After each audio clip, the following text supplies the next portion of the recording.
Alléluia. Alors, bien-aimés frères, bien-aimées sœurs, la nouvelle est très bonne. La nouvelle est bonne dans le sens que Dieu veut encore nous faire du bien.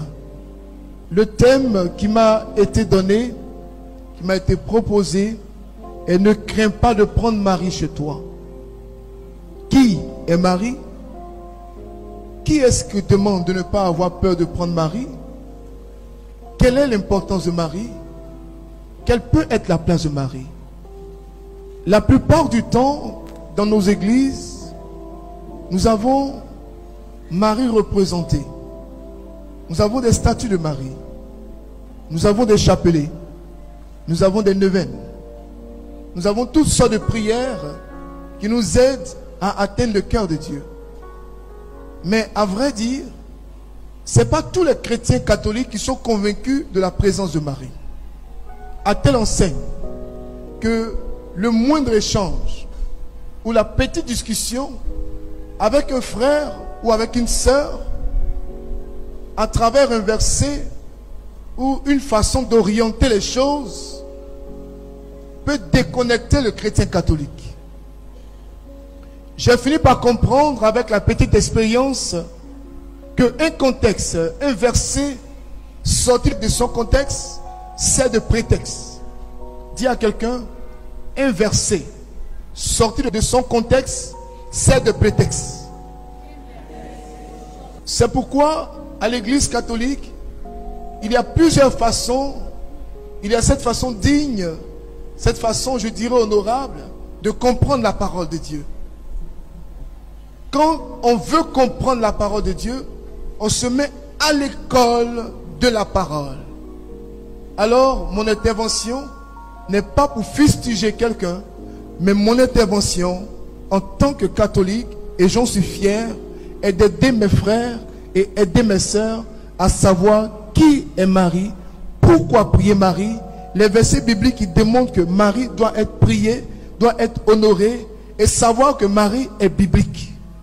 Je voudrais vous inviter à venir avec moi dans l'évangile de Jésus-Christ selon saint Matthieu, en son chapitre 1er et le verset 9.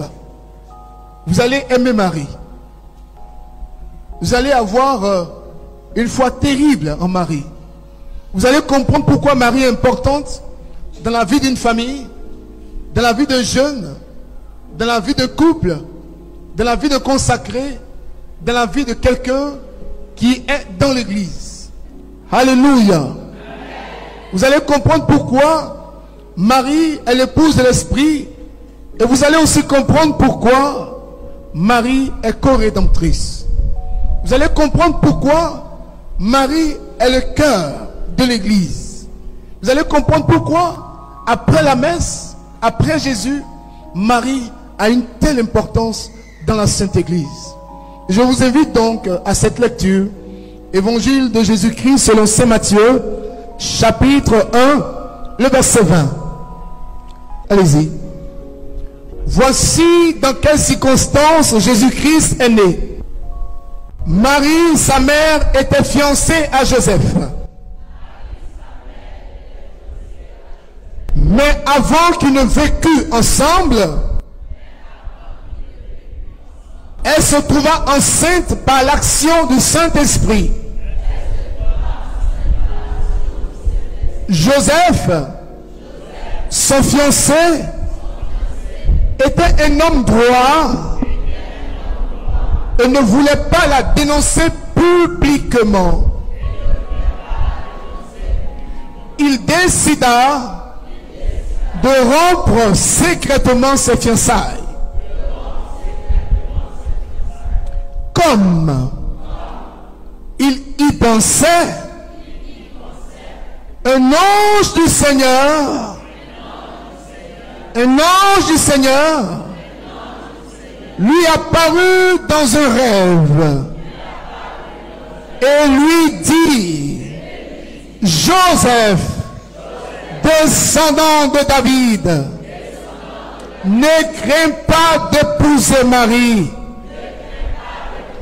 car c'est par l'action du Saint-Esprit qu'elle a un enfant. Elle mettra au monde un fils que tu appelleras Jésus. Car il sauvera son peuple de ses péchés. Parole du Seigneur notre Dieu. Bien-aimés frères, bien-aimés sœurs, après cette lecture, je ne sais plus s'il est important de faire cette exhortation. Le chemin est clair. Le squelette est dessiné. Marie ne s'est pas choisie et ne s'est pas proposée pour être l'épouse de l'Esprit de Dieu. Marie est proposée en mariage. Elle est donc en fiançailles. Elle est fiancée à Joseph. Et il se trouve qu'avant le mariage, Marie est enceinte. C'est un scandale. C'est difficile à accepter. Qui d'entre vous, ou qui parmi vous, pourrait accepter que sa fiancée elle montre tous les signes de grossesse, alors que tu sais que tu n'as pas encore touché, tu n'es pas allé avec elle, ton homme n'est pas descendu sur elle? Quelle est ta réaction? Je pense, ou je soupçonne, que si c'était ton cas, tu aurais réuni toute la grande famille. Tu dis c'est inacceptable, c'est impensable, c'est gravissime, c'est ahurissant, c'est choquant, c'est blessant, c'est dépravant, c'est méchant. Marie, t'es méchante, c'est humiliant, c'est trop grave, c'est un affront. Tu m'as humilié, tu m'as exposé. Je donne ces images pour que nous puissions comprendre l'importance de Joseph dans notre vie.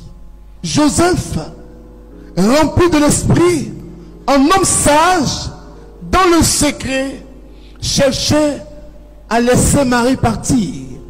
Mais il ne voulait pas l'exposer, il ne voulait pas l'humilier, il voulait le faire discrètement. Et pendant qu'il a ce projet, l'ange vient fortifier Joseph. L'ange vient dire à Joseph, n'aie pas peur de prendre Marie chez toi. N'aie pas peur d'accueillir Marie chez toi. Ce qui arrive à Marie, elle-même ne le sait pas. Ce qui arrive à Marie est l'œuvre de l'Esprit. Dieu veut faire quelque chose, mais il est en train de le faire en passant par Marie. N'aie pas peur de prendre Marie chez toi. Lorsque l'ange apparaît, l'ange vient toujours donner un message. Lorsque l'ange apparaît, l'ange donne toujours un signe. L'ange vient de la part de Dieu.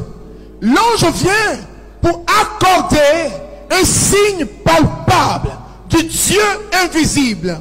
C'est pourquoi vous allez voir, dans tout ce qui est théophanie, dans tout ce qui est manifestation divine, l'ange préfigure, l'ange prépare l'homme à recevoir un message divin.